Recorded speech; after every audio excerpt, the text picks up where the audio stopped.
اعوذ باللہ من الشیطان اللعین الرجیم بسم اللہ الرحمن الرحیم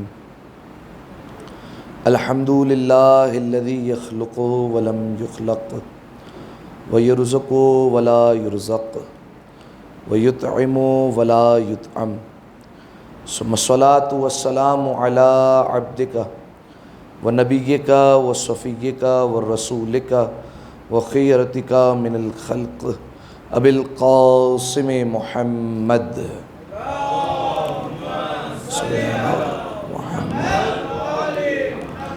وعلى اہل بیتہ الطیبین الطاہرین المعصومین المظلومین سیما ابن عمہ علی علیہ السلام وهو النبأ العظیم والصراط المستقیم والقرآن الکلیم وهو الصدیق الاکبر والفاروق الاعظم وحبل اللہ المتین وامام المسلمین ووصی رسول رب العالمین واللعنۃ الدائمۃ علی اعدائہم اجمعین اما بعد فقد قال اللہ سبحانہ وتعالی فی محکم کتابہ المبین بسم اللہ الرحمن الرحیم یا ایہا الذین آمنوا کتب علیکم الصیام کما کتب علی الذین من قبلکم لعلکم تتقون صلوات علی محمد و آل محمد اللہم صلی علی محمد۔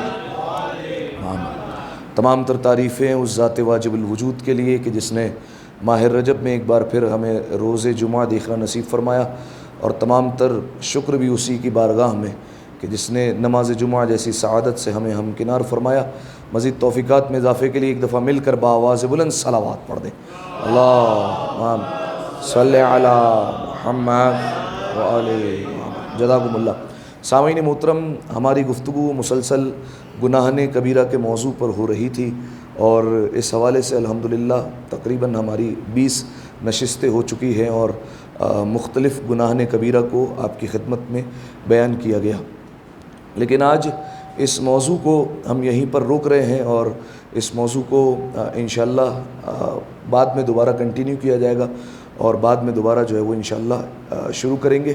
اور اس کی وجہ یہ ہے کہ ماہ رمضان المبارک قریب ہے، 1 مہینے کے فاصلے پر ہم رہ گئے ہیں، لہذا اسی حوالے سے 3-4 جمعے جو بھی ہمیں ملیں گے آپ کی خدمت میں معروضات پیش کیے جائیں گے ماہ رمضان کے حوالے سے۔ کوشش رہے گی کہ ماہ رمضان کے فضائل پر بھی گفتگو ہو، اور ساتھ ہی ساتھ روزے کے مسائل کے حوالے سے بھی گفتگو ہو، جو عموماً مسائل ہمیں روزے کی حالت میں پیش آتے ہیں۔ انشاءاللہ ان تمام حوالوں سے ہماری بات ہوگی، اور ان فضائل کو بیان کرنے کے لیے، موضوع کو بیان کرنے کے لیے جس خطبے کا انتخاب کیا ہے وہ ہے خطبہ شعبانیہ۔ اور کوشش رہے گی، آج تو یہ خطبہ باقاعدہ طور پر شروع نہیں ہو سکے گا، لیکن جو ہے وہ انشاءاللہ آنے والے خطبات جمعہ میں اس پر ہم جو ہے وہ باقاعدہ طور پر بات کریں گے، خطبہ شعبانیہ پر۔ اور خطبہ شعبانیہ دراصل پورا خطبہ ہے ماہ رمضان کے بارے میں، جس میں رسول اللہ نے ماہ رمضان کی فضیلتیں بتایا ہے کہ اس مہینے میں بندہ جو ہے وہ اللہ کا مہمان قرار پاتا ہے، برکت کا مہینہ ہے، رحمت کا مہینہ ہے، مغفرت کا مہینہ ہے، اس میں کیا بہترین عمل ہے۔ یہ ساری باتیں رسول اللہ نے کی ہے ماہ رمضان کے حوالے سے، لیکن پھر بھی اس خطبے کو کہا جاتا ہے خطبہ شعبانیہ۔ ہونا یہ چاہیے تھا کہ اس خطبے کو نام دیتے خطبہ رمضانیہ، کیونکہ اس میں جو ہے وہ ساری باتیں ماہ رمضان کے حوالے سے، لیکن نام دیا گیا ہے خطبہ شعبانیہ۔ اس کی وجہ یہ موضوع ہے جو ہم پچھلے سال جو ہے وہ بیان کر چکے ہیں آپ کی خدمت میں، لیکن اب انشاءاللہ جو ہے وہ ہر سال کوشش رہے گی کہ اس موضوع کو بیان کیا جائے۔ اور کیوں جو ہے وہ اس کو خطبہ شعبانیہ کہا جاتا ہے جبکہ ساری باتیں ماہ رمضان کے حوالے سے؟ تو اس کی وجہ یہ ہے کہ رسول اللہ نے اس خطبے کو ارشاد فرمایا ہے ماہ شعبان کے آخری جمعے میں، یعنی جب ماہ شعبان کا آخری جمعہ تھا اور اب مسلمان جو ہے وہ ماہ رمضان میں داخل ہونے والے تھے، تو اس وقت رسول اللہ جو ہے وہ روایت کے جملے ہیں کہ کھڑے ہوئے اور رسول اللہ نے جو ہے وہ ایک خطبہ ارشاد فرمایا ماہ رمضان کے متعلق۔ لہذا چونکہ شعبان کے اینڈ میں، شعبان کے اختتام پر اس خطبے کو ارشاد کیا، اس لیے کہا جاتا ہے خطبہ شعبانیہ، ورنہ یہ پورا کا پورا خطبہ ماہ رمضان کے فضائل پر مبنی ہے، اور اس میں ماہ رمضان کی ہی باتیں ہیں۔ لیکن خیر جو ہے وہ آج باقاعدہ طور پر اس پر بات نہیں ہو سکے گی۔ آج ہم جو ہے وہ آیت روزہ کے اوپر جو ہے وہ بات کرتے ہیں، اس کے بعد انشاءاللہ اگلے جمعے سے جو ہے وہ باقاعدہ طور پر خطبہ شعبانیہ پر ہم بات کریں گے۔ ایک دفعہ صلوات ہدیہ کریں مل کر بآواز بلند۔ اللہم صلی علی محمد و آل محمد۔ جو آیہ مجیدہ آپ کے سامنے پیش کی، اس میں پروردگار عالم نے اب یہ مقصد بیان فرمایا کہ میں نے روزے کو کیوں واجب کیا ہے، کیا وجہ تھی کہ میں نے تم پر روزہ واجب قرار دیا. ٹھیک ہے، آیت مشہور معروف ہے، یقیناً ہو سکتا ہے آپ میں سے کئی افراد کو یہ آیت یاد ہو کہ پروردگار عالم قرآن مجید میں ارشاد فرماتا ہے بسم اللہ الرحمن الرحیم یا ایھا الذین آمنوا، اے ایمان والو، کتب علیکم الصیام، تم پر روزے لکھ دیے گئے ہیں، تم پر روزے واجب کر دیے گئے ہیں، تم پر روزے فرض کر دیے گئے ہیں، کما کتب علی الذین من قبلکم، بالکل ویسے ہی فرض کر دیے گئے جیسے تم سے پہلے والی امتوں پر یہ روزے فرض کیے گئے تھے. اچھا کیوں فرض کیے گئے؟ لعلکم تتقون، شاید کہ تم متقی بن جاؤ، شاید کہ تم تقوی اختیار کر لو. لہذا سامعین محترم، اس آیت مجیدہ میں روزے کا فلسفہ بیان ہوا تقوی الہی، تاکہ ہم تقوی کی منزل پر آ سکیں، اس لیے روزے کو اللہ نے واجب کیا. آئیے اب اس پر جو ہے وہ باقاعدہ طور پر بات شروع کرتے ہیں. سب سے پہلی بات تو یہ ماہ رمضان میں روزے واجب ہے نا، تو کوئی بتائے گا یہ ماہ رمضان، یہ رمضان کا مطلب کیا ہے؟ رمضان دراصل نکلا ہے را میم ضاد، یہ اس کے روٹ ورڈز ہیں، یہ اس کے اصلی حروف ہیں. یہ رمضان کا مطلب کیا ہے؟ کیا معنی ہے اس کا؟ ہاں دوبارہ کہیں، مٹا دینا. چلے قریب قریب ہے، مٹا دینا نہیں، جلا دینا، یہ جو ہے وہ رمضان کا مطلب ہے. اور رمضان کو رمضان اس لیے کہا جاتا ہے کیونکہ یہ ماہ رمضان جو ہے وہ گناہوں کو جلا دیتا ہے، گناہوں کو مٹا دیتا ہے سرے سے، اس وجہ سے اس ماہ کو ماہ رمضان المبارک کہا جاتا ہے. اچھا ایک وجہ تو یہ ہو گئی، اس وجہ سے اس کو رمضان کہتے ہیں کہ یہ مہینہ جب آتا ہے تو تمام مؤمنین کے گناہوں کو اپنے ساتھ لے کر جاتا ہے، جلا دیتا ہے. دوسری ایک اور وجہ ہے، مولا نے فرمایا کہ اسم من اسماء اللہ، فرمایا یہ رمضان اللہ کے ناموں میں سے ایک نام ہے.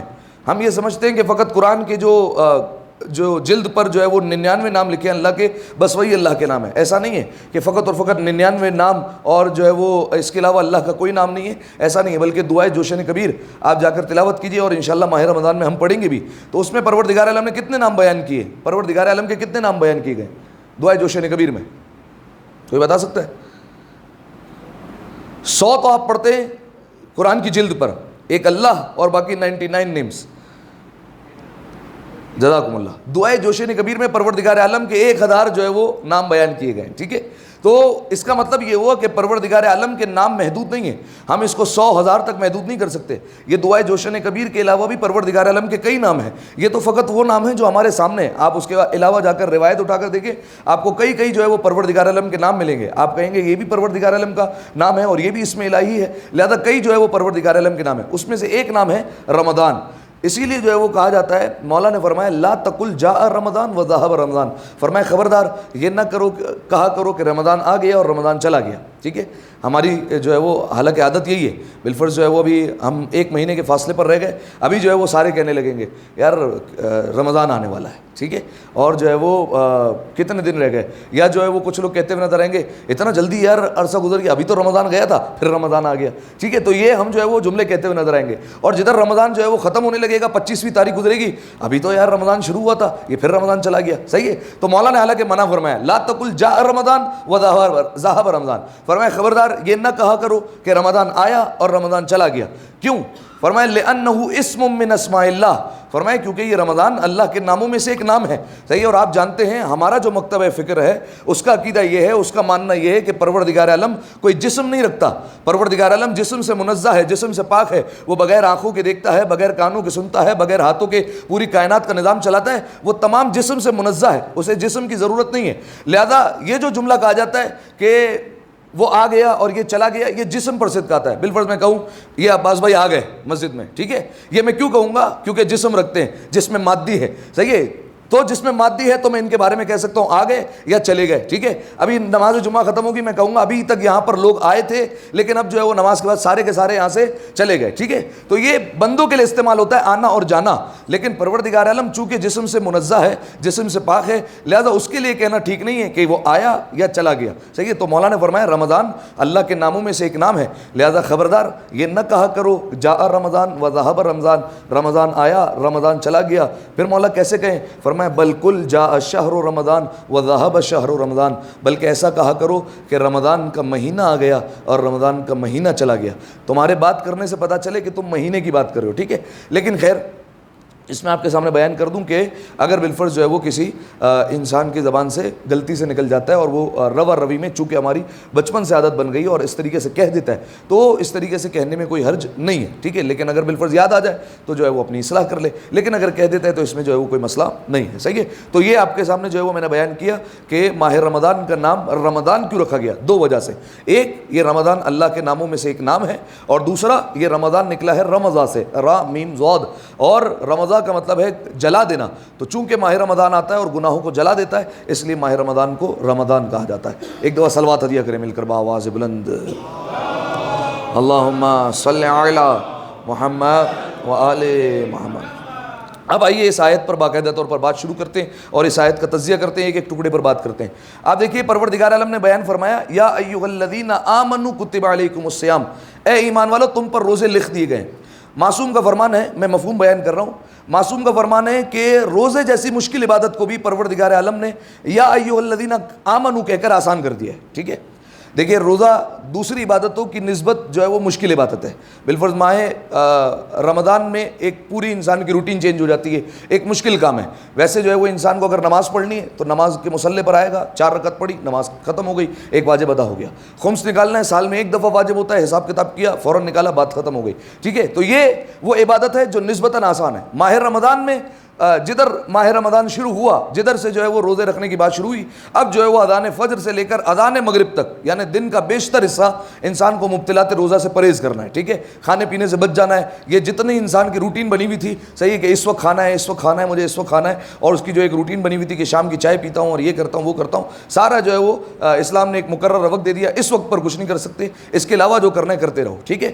تو اب یہ ایک مشکل عبادت ہے، لیکن معصوم فرماتے ہیں یا ایھا الذین آمنوا کہہ کر اللہ نے جو ہے وہ روزے والی عبادت کو آسان کر دیا، یعنی اتنا لطیف لہجہ اپنایا کہ اللہ نے روزے جیسی عبادت کو آسان فرمایا۔ مجھے تو بات سمجھ میں نہیں آئی، آپ بتائیں کیسے یا ایھا الذین آمنوا کہہ کر روزے کی عبادت کو آسان کر دیا؟ اللہ نے قرآن میں کئی مقام پر کہا ہے یا ایھا الذین آمنوا، لیکن کسی مقام پر بھی مولا نے یہ نہیں کہا کہ اس کو کہنے سے یہ والی بات آسان ہو گئی، لیکن جو ہے وہ مولا نے فرمایا یا ایھا الذین آمنوا کہہ کر روزے جیسی عبادت آسان ہو گئی۔ کیسے، کس طریقے سے؟ اچھا دیکھیے اس کی جو ہے وہ ایک مثال جو ہے وہ سیدھی سادھی سنیے، اور مثال کے ذریعے سے جو ہے وہ آپ کو سمجھ میں آئے گا کہ پروردگار عالم نے اس آیت میں گویا ایک اپنائیت کا احساس دلایا ہے، ٹھیک ہے، اپنا ہونے کا انسان کو احساس دلایا ہے۔ ایک مثال دیتا ہوں، بالفرض آپ ہو سکتا ہے اس مراحل سے جو ہے وہ گزر چکے ہوں اور سب کا جو ہے وہ اتفاق ہوا ہو۔ جب اسکول جایا کرتے تھے اور جب اسکول سے تھکے آ جاتے تھے، اس زمانے میں جو ہے وہ آن لائن زمانہ تو تھا نہیں کہ جو ہے وہ فقط اور فقط وہاں پر کلاس میں جو ہے وہ آن لائن پڑھ رہے ہیں، بلکہ جو ہے وہ باقاعدہ طور پر 5-5 10-10 کلو کا بیگ جو ہے وہ کاندھوں پر اٹھا کر اسکول جاتے تھے اور اسکول سے آتے تھے۔ تو جب گھر پر آتے تھے تو بعض اوقات ایسا ہوتا تھا کہ امی جو ہے وہ پیسے لے کر ریڈی ہوتی تھی اور کہتی تھی بیٹا جا کر یہ فلاں چیز جو ہے وہ جا کر لے کر آؤ، ٹھیک ہے، بالفرض جا کے، اب جو ہے وہ چونکہ میں کراچی سے ہوں تو میں کراچی والی مثال دیتا ہوں، جاؤ بیٹا جلدی جا کر 10 روپے کی دہی لے کر آؤ، ٹھیک ہے، یہ 10 روپے دیے ہاتھ میں، دہی لے کر آؤ۔ اب جو ہے وہ میں تو چونکہ اس مرحلے سے گزر چکا ہوں کہ بچہ پہلی دفعہ میں تو نہیں جائے گا، صحیح ہے کہ میں اتنا جو ہے وہ تھکا ہوا آیا ہوں، صبح سے نکلا ہوا تھا اور ہے بھی غلام عباس کے، 8 بجے سے نکلے تو شام میں 4 بجے آئے، 5 بجے گھر میں انٹر ہوئے ہیں، اب جو ہے وہ دوبارہ تو جو ہے وہ نیچے نہیں اترتے اور میں نہیں جا رہا، صحیح ہے، لیکن امی کو جو ہے وہ چونکہ کھانا بنانا ہے تو امی سامنے سے ایک جملہ کہا کرتی تھی کہ کیا میرا بیٹا نہیں ہے، اور جو ہے وہ اگر تجھے نہیں کہوں گی تو کسے کہوں گی، صحیح ہے، اگر کیا پڑوسی کے بچے کو جو ہے وہ بولنے جاؤں کہ وہ جا کر جو ہے وہ دہی لے کر آ جائے۔ تو جب یہ امی کہتی ہے تو آپ یقیناً جانتے ہیں کہ جب یہ امی کہا کرتی تھی تو ایک بچہ جو ہے وہ تھوڑا سا سینہ چوڑا کر لیا کرتا تھا، ٹھیک ہے، کہ امی جو ہے وہ مجھے کہہ رہی ہے اور کسی کو نہیں کہہ رہی ہے، صحیح ہے، یعنی ایک اپنائیت کا احساس آتا ہے کہ مجھے کہا جا رہا ہے، ٹھیک ہے، اور بچہ جو ہے وہ فوراً بالفرض اگر یہ کہے کہ 5 منٹ میں جاتا ہوں 10 منٹ میں جاتا ہوں، لیکن جاتا ضرور تھا، لے کر آتا تھا، وہ کام کر کے آتا تھا۔ یہ کیوں کیا؟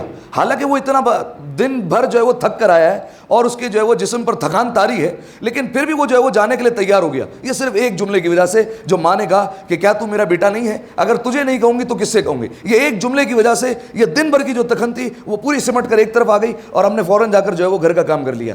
دیکھیے پروردگار عالم ہمارا مالک ہے, ہمارا خالق ہے. یہ اس کا لطف و کرم ہے کہ اس نے چھوٹے چھوٹے کام پر جنتیں ہم پر واجب کر دی ہیں, اور جو ہے وہ جنت کے محل دینے کا وعدہ کر دیا کہ اگر یہ کرو گے تو یہ دے دوں گا, یہ کرو گے تو یہ دے دوں گا. یہ اس کا لطف و کرم ہے. حالانکہ علماء کرام نے بیان کیا اس کو ضرورت نہیں تھی, وہ مالک ہے, اس نے ہمیں وجود بخشا, یہی سب سے بڑی بات ہے. ہو سکتا ہے وہ ہم پر پابندی لگا دیتا, نماز پڑھنی ہے کچھ نہیں ملے گا, ہم تمہارے حاکم ہیں, حکم دیتے ہیں تمہیں نماز پڑھ کر آنا, اگر نہیں پڑھ کر آؤ گے تو سزا بھی دیں گے, لیکن پڑھو گے تو کوئی انعام نہیں ملنے والا. کہہ سکتا تھا, مالک ہے بھائی, اور ہم اس کے غلام ہیں, اس کے بندے ہیں. غلام وہی کرتا ہے جو آقا کہا کرتا ہے, آقا کا مزاج ہی یہی ہوتا ہے. لیکن یہ پروردگار عالم کا لطف و کرم تھا کہ اس نے کہا کہ نہیں, تم اس طریقے سے کام کرو گے تو میں یہ تمہیں عطا کروں گا, اور یہ چیزیں تمہیں مہیا ہو جائے گی. یہ پروردگار عالم کا کرم ہے. تو اگر اس آیت کے اگر ہم ذیل میں دیکھیں تو پروردگار عالم کو اگر ماہ رمضان میں کیا پورے سال اگر اس کو روزے واجب کرنے تھے تو کہہ دیتا روزے رکھ کے آنے لازمی طور پر, صحیح ہے, اور کچھ دوں گا بھی نہیں میں, ٹھیک ہے, مالک ہے, آ کے میں کہہ سکتا ہے. لیکن اس نے یہ نہیں کہا, اس نے آیت میں اپنائیت کا احساس دلایا. یا ایھا الذین آمنوا, اے ایمان والو.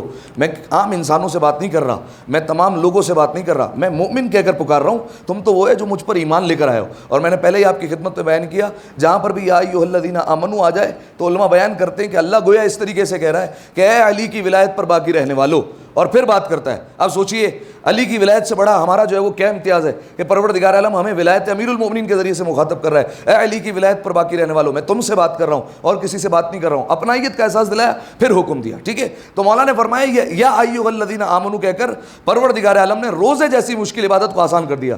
جس طریقے سے ماں ایک تھکے ہوئے بچے کو ایک جملہ کہہ کر, اپنا بیٹا کہہ کر ایک کام کروا لیتی ہے, ویسے ہی پروردگار عالم نے یا ایھا الذین آمنوا کا اپنے ہو, ایمان مجھ پر لائے ہو, لہذا میں تمہیں کہتا ہوں روزہ رکھ لو. ٹھیک ہے, تو یہ پروردگار عالم چاہتا حکم دے سکتا تھا, لیکن جو ہے وہ پروردگار عالم نے یہاں پر جو ہے وہ ایمان والے کہہ کر پکار کر ہمیں جو ہے وہ اپنائیت کا احساس دلایا. ایک دفعہ صلوات ہدیہ کریں مل کر بآواز بلند, اللہم صلی علی محمد وآل محمد. ٹھیک ہے, اب دیکھیے پروردگار عالم نے کس کس طریقے سے روزے جیسی عبادت کو آسان بنایا. ایک نقطہ بیان کر دیا میں نے آپ کے سامنے کہ یا ایھا الذین آمنوا کہا. اب آئیے اگلا فقرہ, کتب علیکم الصیام, اے ایمان والو تم پر روزے لکھ دیے گئے ہیں. اس کے بعد پھر اللہ نے ایک اور ٹکڑا کہا جس سے ہمیں آسان لگے گا کہ روزہ تو آسان ہے. کما کتب علی الذین من قبلکم, تم پہلے تو نہیں ہو جس پر میں روزہ واجب کر رہا ہوں. کما کتب علی الذین من قبلکم, تم سے پہلے والی امتیں بھی روزہ رکھتی رہی ہیں. مثال دیتا ہوں اس کی بھی تاکہ بات جو ہے وہ آسانی سے پہنچے. بالفرض جو ہے وہ آپ جانتے ہیں کہ بچوں کا مزاج ہوتا ہے, اگر بالفرض آپ اپنے بچے کو کہیں کہ بیٹا 3 شعبان آنے والی ہے تو میں مسجد میں منقبت پڑھنی ہے. اب بچہ جانتا ہے کہ اس وقت جو ہے وہ مسجد میں اتنا ہجوم لگا ہوا ہوگا, ٹھیک ہے, کس طریقے سے منقبت پڑھے, اس کے اندر کانفیڈنس نہیں ہوتا. لیکن جو ہے وہ بالفرض آپ کا بچہ ہے 7 سال کا 8 سال کا, آپ نے دیکھا کہ اس سے پہلے 3 سال کا بچہ جو ہے وہ اسٹیج پہ گیا اور اس نے منقبت پڑھی, صحیح ہے, تو آپ کیا کہتے ہو, وہ دیکھو وہ تم سے چھوٹا ہے. کیا اس نے نہیں پڑھی منقبت, وہ تم سے جو ہے وہ پہلے پڑھ کر آ گیا اور تم سے چھوٹا ہے. اب جب یہ بچے کو کہیں گے تو بچہ فوراً جو ہے وہ آمادہ ہو جائے گا. ایک اور مثال لے لیجئے, بالفرض جو ہے وہ اس مرحلے سے بھی یقیناً سب گزرے, بیمار ہوئے بچپن میں, ماں باپ جو ہے وہ ڈاکٹر کے پاس لے کر گئے اور ڈاکٹر نے جو ہے وہ دوائیاں لکھنے کے بعد انجیکشن بھر لیا, صحیح ہے. اب بچہ جو ہے وہ چیخم پھاڑی کر دیتا ہے وہاں پر کہ جو ہے وہ مجھے روزہ جو ہے وہ روزہ بول رہا ہوں, انجیکشن جو ہے وہ نہیں لگوانا ہے اور جو ہے وہ یہ جو ہے وہ سوئی سے دور دور رہنا ہے مجھے, ٹھیک ہے.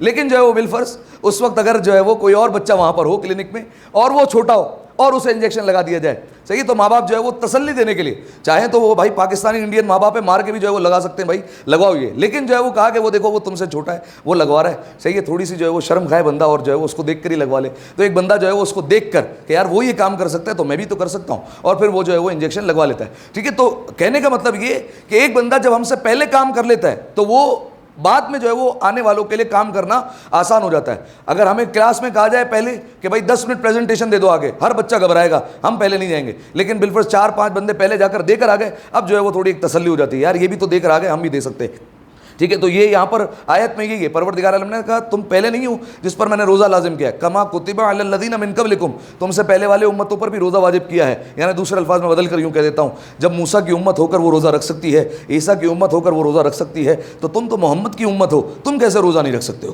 ایک دفعہ صلوات پڑھیں مل کر بآواز بلند, اللہم صلی علی محمد محمد, ٹھیک ہے. تو یہ 2 باتیں ہوئی جس کی وجہ سے روزے جیسی عبادت کو آسان کیا. ایک یا ایھا الذین آمنوا کا اپنائیت کا احساس دلایا. پھر اس کے بعد پروردگار عالم نے فوراً کہا کہ دیکھو واجب تو ہے, مشکل ہے تمہارے لیے, لیکن تم پہلے تو نہیں ہو کہ تمہارے اوپر جو ہے وہ ہم نے روزہ لازم کر دیا اور تم پر نئی عبادت آ گئی, تم سے پہلے والے بھی تو رکھتے ہیں. اچھا میں آپ کو یہ بتاؤں, پہلے والی امتوں کے لیے روزہ رکھنا زیادہ مشکل تھا, ہمارے لیے روزہ رکھنا آسان ہے. وجہ بتا سکتے ہیں کوئی, کیوں؟ ہاں کیا کون آپ بتائیے؟ 24 گھنٹے کا نہیں ہوتا یار، خدا کا خوف کرو ارشد بھائی، مر جائے گا بندہ یار. ہاں یہ بات ہے. اس میں جو ہے وہ یہ تھا کہ اگر پرانی امتوں میں یہ طریقہ کار تھا کہ اگر بالفرض کوئی انسان روزہ رکھتا ہے اور افطار کے وقت یعنی افطار سے پہلے بالفرض جو ہے وہ بہت روزہ لگ رہا ہے، اس نے کہا چلو 1-2 گھنٹے کی جو ہے وہ نیند لگا لے بندہ، صحیح ہے. اب وہ سویا تو بالفرض اٹھا 3 گھنٹے بعد، اب جو ہے وہ اسے روزہ کھولنے کی اجازت نہیں ہے. اب جو ہے وہ اگلے دن کا دوبارہ روزہ کنٹینیو کرو، اس کے بعد جا کر افطار پہ روزہ کھلے گا. صحیح ہے. تو یہ پرانے زمانوں میں روزہ کنٹینیو ہوتا تھا. صحیح ہے. اور باقاعدہ طور پر جو ہے وہ اس طریقے سے روزے رکھے جاتے تھے کہ اگر آپ کی غلطی سے بھی افطاری رہ گئی تو پھر جو ہے وہ آپ کو کرنا ہے. تو یہ تو ہم امت مرحومہ سے ہیں، یعنی رسول اللہ کی امت سے، اور ہماری امت پر رحم کیا گیا. لہذا پروردگار عالم نے ہم پر کئی چیزیں آسان کر دی. جیسے جناب موسیٰ کی امت 50 جو ہے وہ نمازیں پڑھا کرتی تھی. ٹھیک ہے. ہم تو جو ہے وہ دن میں 5 پڑھتے ہیں اور فجر پر بھی نہیں اٹھتے. صحیح ہے. جناب موسیٰ کی امت 50 نمازیں پڑھا کرتی تھی. یہ رسول اللہ جب معراج پر گئے تھے تو ہمارے لیے نمازیں کم کروا کے لائیں. ٹھیک ہے. اور 5 نمازوں تک لے کر آئیں. جناب موسیٰ نے تو اور بھی کہا تھا کہ اے رسول اللہ اور کم کر لیجیے، آپ کی امت نہیں پڑھ سکے گی یہ بھی 5 نمازیں بھی. رسول اللہ نے کہا نہیں، اب 5 سے کم کروا کے مجھے جو ہے وہ شرم آتی ہے کہ میں اللہ سے کہوں 5 سے بھی کم کر دے. ٹھیک ہے. اب رسول اللہ کی غیرت کا معاملہ ہے، ہمیں جو ہے وہ نماز پڑھنی چاہیے کہ 5 نمازیں ان کی خاطر ان کے چہرے کو دیکھ کر تو ہم پڑھ لیں جہاں 50 نمازیں تھیں. ٹھیک ہے. تو اب جو ہے وہ کئی معاملات میں ہمیں آسانی مل گئی. ویسے ہی روزے کے معاملے میں پہلے اگر افطار رہ گیا کنٹینیو کرو روزہ، اگلے دن اب جو ہے وہ آپ کو اجازت ملے گی افطار کرنے کی. لیکن ہم جو ہے وہ امت مرحومہ سے تو وہ کہا کہ تمہاری پہلے والی جو امتیں تھی وہ تو پتہ نہیں کیسے کیسے روزے رکھتی تھی، تم پر تو ہم نے اور آسان کر دیا ہے. لہذا جو ہے وہ 2 چیزیں میں نے آپ کو بتائی جس سے اللہ نے روزہ آسان کیا. کون کون سی ہو گئی؟ ہاں، ایک یا ایھا الذین آمنوا کہہ کر پکارا، ایمان والے کہہ کر اپنائیت کا احساس دلایا. اور ہاں، تم سے پہلے والی امتیں بھی رکھتی آئی ہے، تم پہلے تھوڑی ہو جس پر ہم نے روزہ جو ہے وہ لازم کیا ہے. یہ ہو گئی 2 چیزیں. ایک اور چیز اسی کی اگلی آیت میں اللہ نے فرمایا ایام معدودات. صحیح ہے. چند دنوں کی تو بات ہے. صحیح ہے. پورے سال کے لیے تھوڑی لازم کر دیا ہے، 1 سال کے لیے تھوڑی بول دیا کہ روزہ رکھ لو. ایام معدودات، ارے چند دن کی تو بات ہے. ہوتا ہے نا دوستوں یاروں میں بالفرض کبھی جو ہے وہ کاروبار کے اندر کرائسس آ گئے، پتہ ہے بھائی جو ہے وہ بالفرض ایک مثال دے رہا ہوں، کنٹینر پھنس گیا کہیں پر.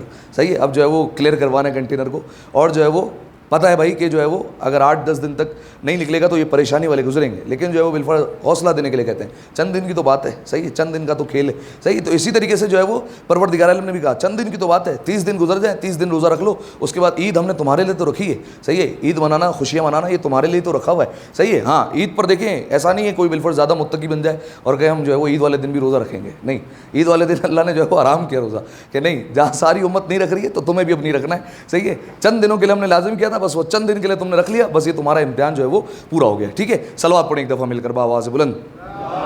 اللہم صلی علی محمد و آل محمد. اچھا، اب روزہ رکھنے میں فائدہ کس کا ہے؟ کیا اگر ہم روزہ رکھیں گے تو پروردگار عالم کا نعوذ باللہ قد بڑا ہوگا، یا ہم جو ہے وہ روزہ چھوڑ دیں گے تو کیا پروردگار عالم کو نقصان ہوگا یا اس کی الوہیت میں کوئی کمی آ جائے گی؟ ایسا نہیں ہے. فائدہ ہمارا ہی ہے. یاد رکھیے گا اگر ہم جتنی عبادتیں کرتے ہیں، چاہے رات بھر بیٹھے رہیں، جناب نوح علیہ السلام کی عمر ہمیں مل جائے، ساری زندگی ایک سجدے میں بسر کر دیں، پروردگار عالم کو کوئی فائدہ نہیں ہونے والا ہے. اس کی جو ہے وہ الوہیت میں ذرہ برابر بھی فرق نہیں پڑے گا. ٹھیک ہے. اس کے پاس علی جیسا بندہ ہے جو اس کو آگے سجدہ کرتا ہے، اس کے پاس حسین جیسا بندہ ہے جو اس کے آگے جھکا کرتا ہے. ٹھیک ہے. اسے کوئی فرق نہیں پڑتا. ٹھیک ہے کہ اس کو فائدہ ہوگا نہیں. اور اگر ہم چھوڑ دیں عبادتیں کہ بالکل ہم دنیا داری میں مشغول ہو گئے اور ہم نے عبادت چھوڑ دی تو بھی اسے کوئی نقصان نہیں ہونے والا، اس کی الوہیت پہ کوئی فرق نہیں پڑتا ہے. صحیح ہے. یہ فائدہ ہمارا ہی ہے. اب فائدہ کیا ہے؟ پروردگار عالم نے فوراً آگے فرمایا کہ دیکھو یہ جو روزے رکھنے کا کہہ رہا ہوں یہ اپنی خاطر نہیں کہہ رہا ہوں، لعلکم تتقون، شاید کہ تم متقی بن جاؤ.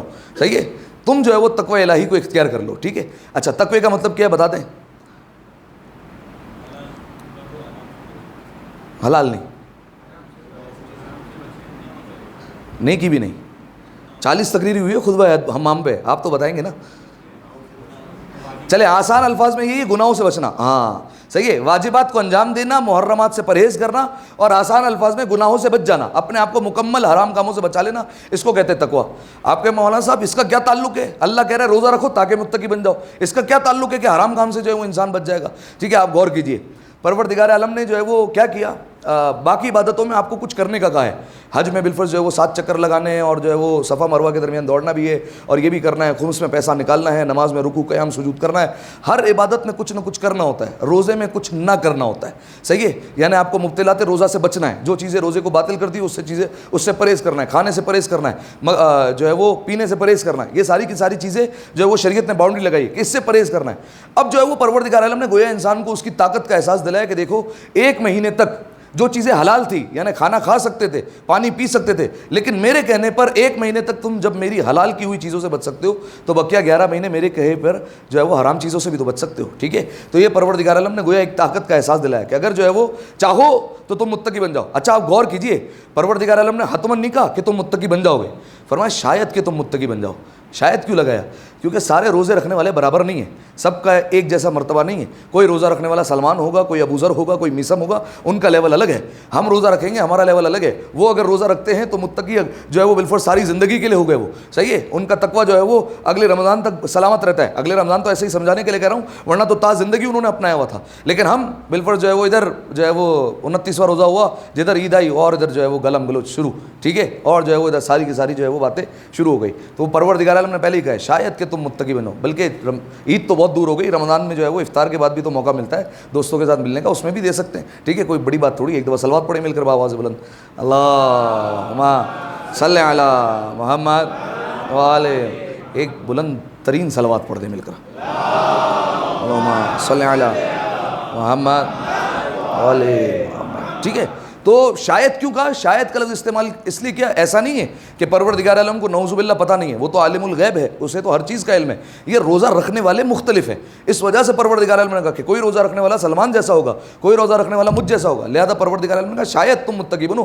ہو سکتا ہے تمہارا تقویٰ 1 دن کا رہے, ہو سکتا ہے تمہارا تقویٰ 1 مہینے کا ہو سکتا ہے تم 1 سال تک متقی بن جاؤ, پھر رمضان آ جائے, پھر تمہارا تقویٰ اس طریقے سے جاری رہے. ٹھیک ہے, اچھا یہاں تک جو ہے وہ بات ہو گئی. اس آیت پر جو ہے وہ ہم نے گفتگو کی الحمدللہ, اور بات تمام ہوئی. اگلے جو ہے وہ انشاءاللہ جمعے سے ہماری بات ہوگی خطبہ شعبانیہ پر, وہ خطبہ جو رسول اللہ نے ماہ رمضان کی فضیلت کے حوالے سے ارشاد فرمایا. ٹھیک ہے, اس پر انشاءاللہ ہم بات کریں گے. آئیے اب جو ہے وہ 2-3 مسائل جو ہے وہ روزے کے حوالے سے میں آپ کی خدمت میں بیان کر دوں, فقہی مسائل. اور انشاءاللہ اب طریقہ کار یہی رہے گا کہ روزے کے فقہی مسائل بیان کیے جائیں گے جب تک جو ہے وہ ماہ رمضان رہتا ہے اس وقت تک.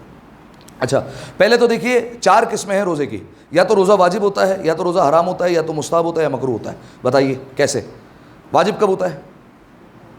ہاں ماہ رمضان کا روزہ. ٹھیک ہے, ماہ رمضان کا روزہ واجب ہے. یا بالفرض جو ہے وہ منت مانگ لی, ٹھیک ہے, کہ جو ہے وہ بالفرض اگر میرا فلاں کام ہو گیا, صحیح ہے, اگر میرا جو ہے وہ بالفرض آج دکان پر جو ہے وہ 100 والے بک گئے تو میں اللہ کی راہ میں جو ہے وہ 3 روزے رکھوں گا. ٹھیک ہے, اب یہ جو اللہ کے لیے منت مانگی ہے نا, یہ جو 3 روزے یہ واجب ہو گیا. ٹھیک ہے, اب انسان پر ہے, بعض اوقات انسان معین کر دیتا ہے کہ بالفرض جمعہ ہفتہ اتوار رکھوں گا, تو اب جمعہ ہفتہ اتوار ہی رکھنا ہے اس کو.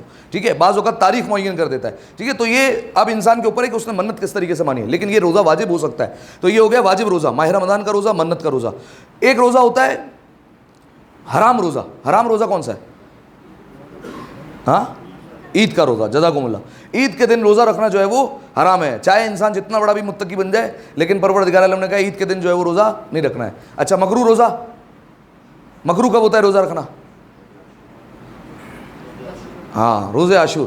عاشور والے دن روزہ رکھنا مکروہ ہے, صحیح ہے, کیونکہ اس دن آل امیہ نے امام حسین علیہ السلام کو شہید کر کے خوشی میں جو ہے وہ روزہ رکھا تھا, اور آج بھی جو ہے وہ ان کی نسلیں روزہ رکھتی ہیں. ٹھیک ہے, خوشی میں کہ امام حسین علیہ السلام کو تو شہادت کا درجہ ملا ہے, لہذا روزہ رکھتے ہیں وہ. ٹھیک ہے, تو یہ جو ہے وہ مکروہ ہے عاشور کے دن روزہ رکھنا. اچھا اس کے بعد ہے مستحب روزہ. مستحب روزہ کب ہے؟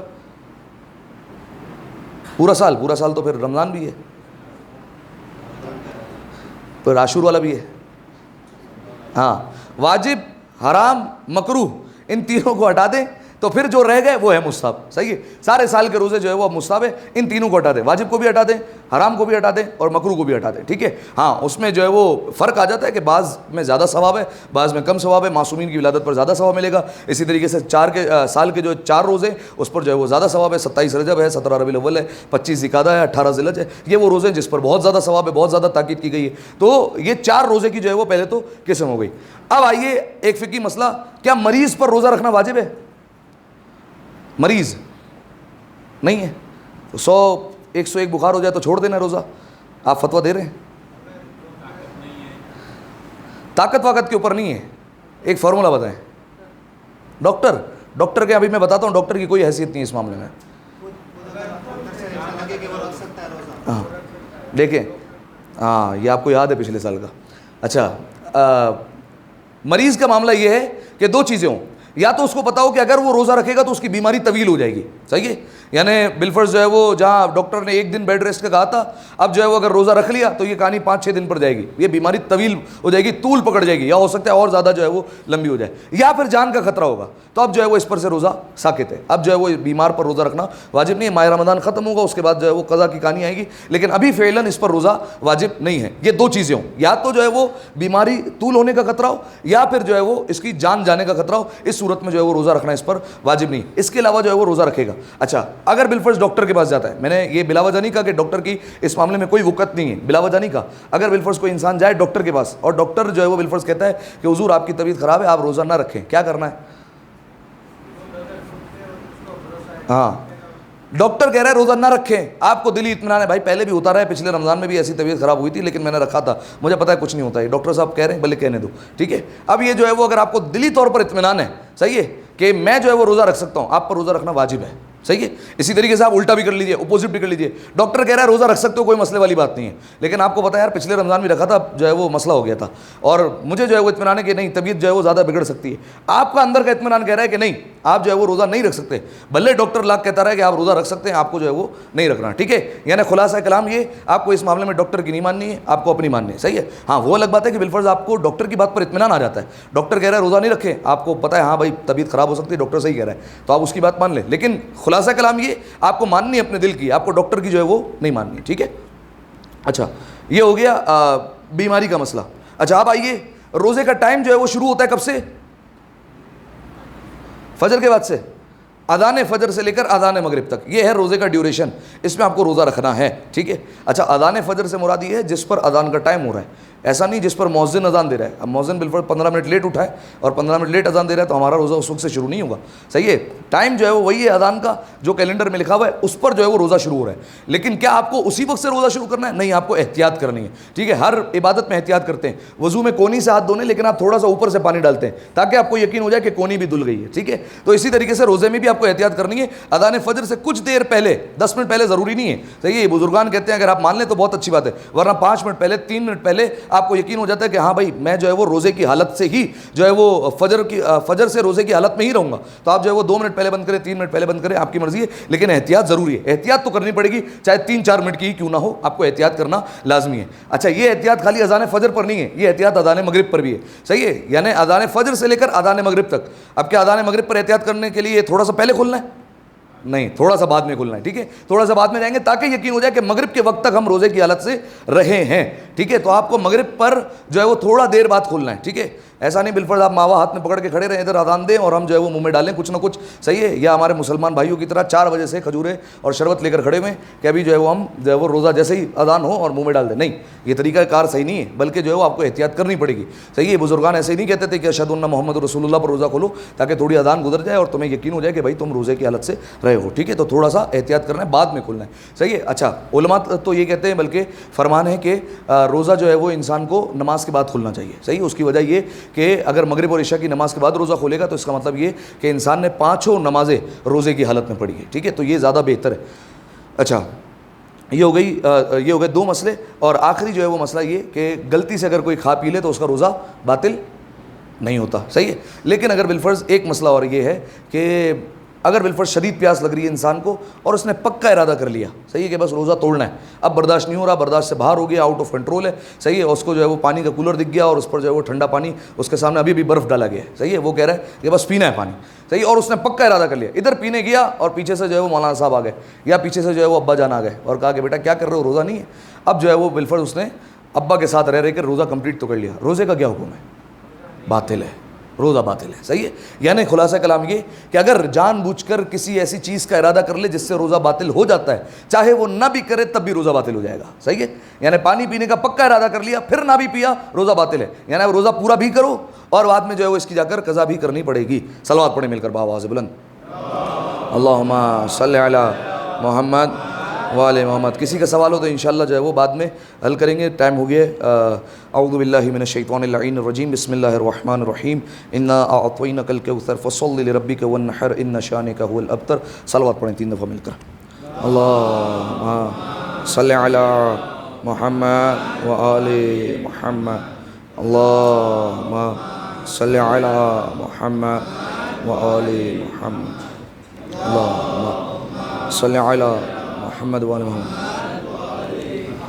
اعوذ باللہ من الشیطان اللعین الرجیم. بسم اللہ الرحمن الرحیم. الحمد للہ رب العالمین والصلاة والسلام علی محمد النبی رحمہ سید المرسلین وعلی ابن ابی طالب سید الوصیین وفاطمة الزہراء سیدۃ النساء العالمین وحسن المجتبی حجۃ اللہ علی الخلق اجمعین والحسین الشہید المظلوم وارث امیر المؤمنین وعلی ابن الحسین زین العابدین ومحمد ابن علی باقر علم الاولین والآخرین وجعفر ابن محمد الصادق الصدیق والمقتدی بآبائہ الصالحین وموسیٰ ابن جعفر الکاظم من اولاد النبیین وعلی ابن موسیٰ الرضا من اطرت بررت المتقین ومحمد ابن علی الجواد ولی المؤمنین وعلی ابن محمد السراج المنیر امام الخاشعین والحسن ابن علی سید الاوصیاء المنتجبین والخلف القائم المہدی المنتظر الحجہ بعد آبائه على خلقک. اللہم افتح لی ابواب توبتک ورحمتک ورزقک الواسع انی الیک من الراغبین واتمم لی انعامک انک خیر المنعمین. اللہم اجعل بقیت عمری فی اداء فرض الجمعات والحج والعمرۃ ابتغاء وجهک یا رب العالمین.